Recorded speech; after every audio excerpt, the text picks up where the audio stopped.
Bonjour, bienvenue au domaine Chantal-Lescure. Je suis le directeur, le winemaker du domaine Chantal-Lescure depuis 2 ans pour essayer de réinsuffler une nouvelle ère au domaine.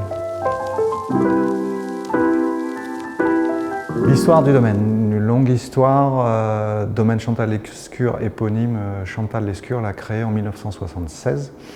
Elle a acheté le domaine et ses enfants ont continué jusqu'en 2022, où le domaine a été racheté par Jean-Philippe Girard et Éric Rousseau, domaine Armand Rousseau à Gevrey-Champertin.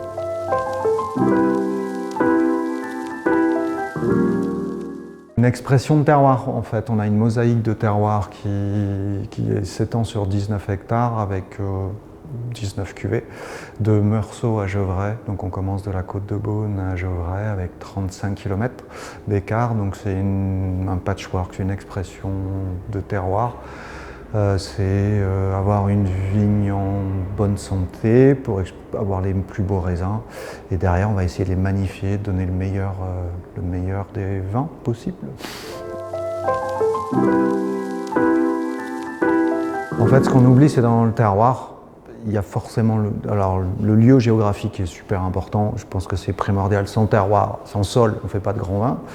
Mais il y a tout ce que le facteur humain implique dans tous nos travaux viticoles qui vont donner la marque, donner un raisin qui s'exprime. Et après, il y a tout le travail de vinification, mais c'est plutôt simple. C'est des choses simples pour magnifier, extraire le meilleur possible de ces raisins. Après, c'est de donner un style. Donc le style vient du vigneron, du vinificateur. On les fait pour nous. Enfin, on est les premiers consommateurs, les premiers amoureux de ce qu'on fait. Donc c'est un ensemble du terroir et dans le terroir, ne pas oublier le facteur humain, ce qu'on va essayer de... Je sais pas, c'est une poésie qu'on écrit. Enfin, voilà, on essaie.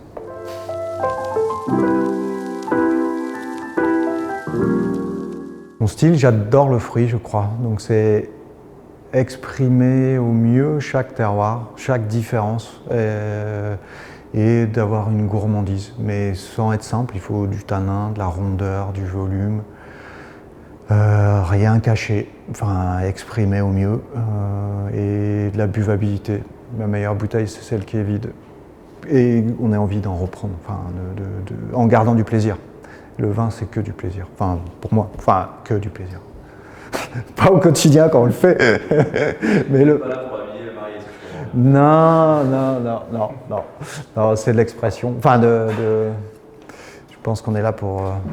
Le vin, c'est un bon repas. Enfin, pour moi, il y a un triptyque, c'est un bon vin, un bon repas, les bonnes personnes, et tout ça donne du plaisir.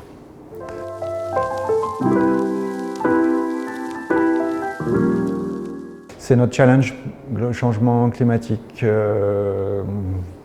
des périodes extrêmes de froid, de chaud, d'humidité.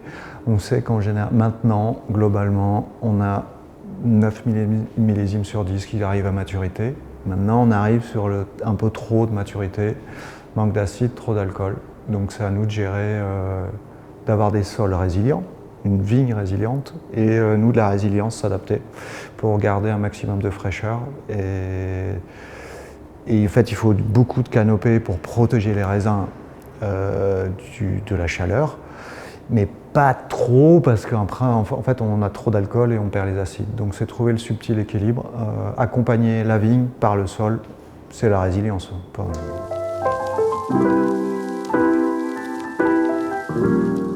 Une des grosses solutions est le carbone, matière organique, qui va permettre un tampon du sol, enfin une éponge. Le sol réagit, va absorber un peu, plus d'eau, la redonner l'été et suffisamment de vigueur. La vigne doit avoir de la résilience, donc il faut qu'elle puisse démarrer. Les cycles sont plus courts, donc il faut qu'elle démarre vite, qu'elle ait vite suffisamment de feuilles pour protéger les raisins de la chaleur, puisqu'à partir de mi-juin, on peut avoir des chaleurs extrêmes de plus de 30 degrés, donc la vigne se fige, se bloque. Et ensuite, il faut être sur le qui-vive en termes de vendange. Les dernières semaines, mais derniers jours sont primordiaux. On peut basculer de mûr à surmaturité très rapidement. La dernière semaine avant vendange est cruciale. Il faut goûter, aller voir comment réagit chaque parcelle.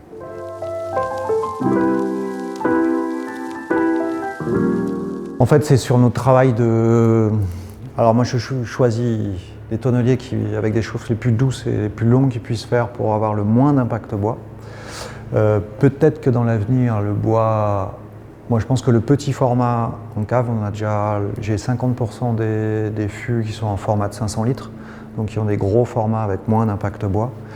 Je challenge beaucoup les tonneliers pour leur demander le moins d'impact bois. Puisqu'avant on boisait beaucoup, ce qui amène énormément de largeur, mais des profils qui sont lourds et qui retombent, alors qu'on veut garder la dynamique et la longueur. Je travaille, par exemple, 80% des blancs sont élevés sur des Stockinger, qui est un tonnelier autrichien qui ne bosse pas du tout. Aller vers des jarres et des céramiques, j'ai déjà travaillé, on verra ça dans l'avenir, ou je me pose la question sur des cuvées, travailler avec des petits foods de 15 hectos pour avoir le moins d'impact bois et moins d'oxygénation, enfin plus mesuré. Mais on ne peut pas renier nos historiques, nos passés, nos longs élevages bois qui accompagnent. Et je pense que le bois est un exhausteur. C'est une pincée de sel, ou un saupoudrage d'un aromate. C'est tout. C'est pas le support. Le support, c'est le raisin. Inexorablement.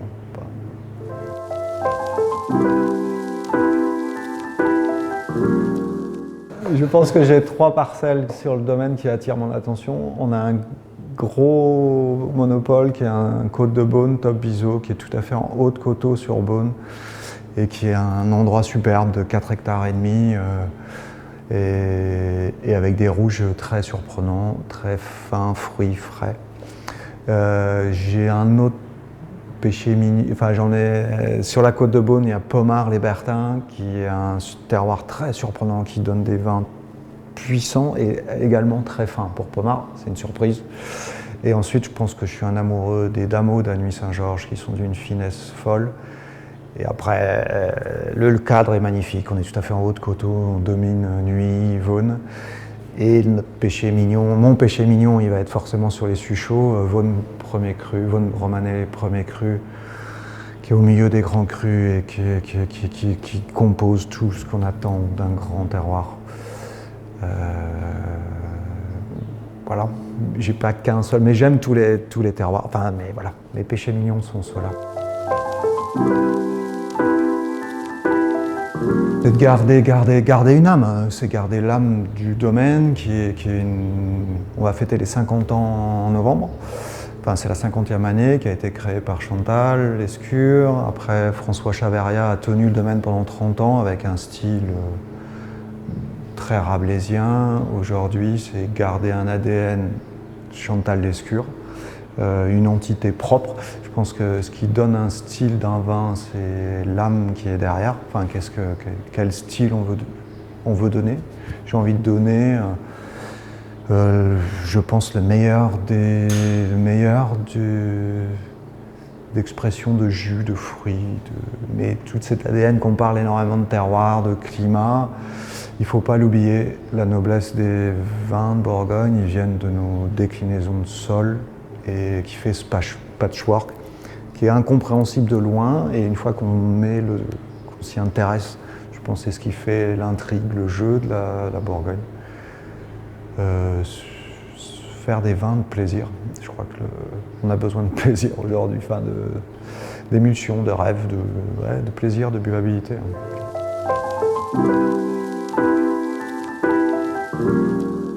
En fait, je suis un paysan d'origine. Mes grands-parents sont des paysans charentais. Mes parents continuent, en dépit de leur grand âge, à faire de la vigne. Et en fait, c'est mes racines. Enfin, je suis un paysan dans l'âme.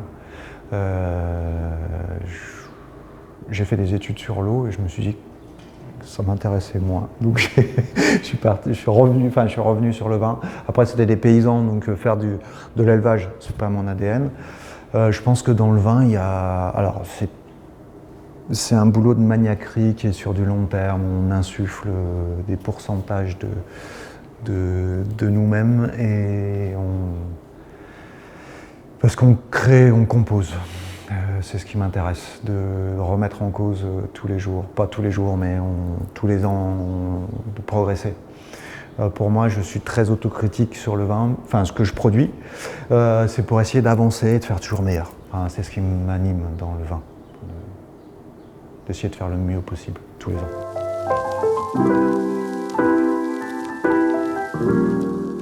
Ah, il y a beaucoup de changements. Alors moi, je connais la Bourgogne que depuis 20 ans. L'ancienne génération était vraiment des âmes paysannes. Aujourd'hui, la nouvelle génération, elle ne doit pas perdre c'est que la richesse de la Bourgogne, c'est ses terroirs. Donc comprendre que ces terroirs sont vraiment, vraiment indissociables de la Bourgogne et comprendre comment ils fonctionnent. Et les petits domaines bourguignons sont en train de disparaître et c'est un grand dommage. Enfin, beaucoup d'autres régions très, très nobles ont perdu ces petits domaines qui avaient une histoire, une singularité. Il ne faut pas perdre la singularité, je pense. Enfin, et de savoir d'où on vient est très important. Je crois que je suis assez amoureux de Damotte 2023. Terroir très... Enfin, pour Nuits Saint-Georges est réputé pour sa puissance. Et là, on est à l'opposé. On est tout à fait en haut de coteau. C'est d'une fraîcheur, d'une délicatesse. Et on a presque un... On sent la salinité. C'est un format de blanc. Enfin, c'est un rouge construit comme un blanc. Et je pense que c'est un de et très aérien et délicat. Donc je pense que c'est une de mes cuvées préférées. Après, j'ai goûté des très vieux millésimes où j'adore, très vieux Bertin qui ont un côté très mentholé. Mais j'aime la modernité aussi, je crois, définitivement. Donc Damotte 2023.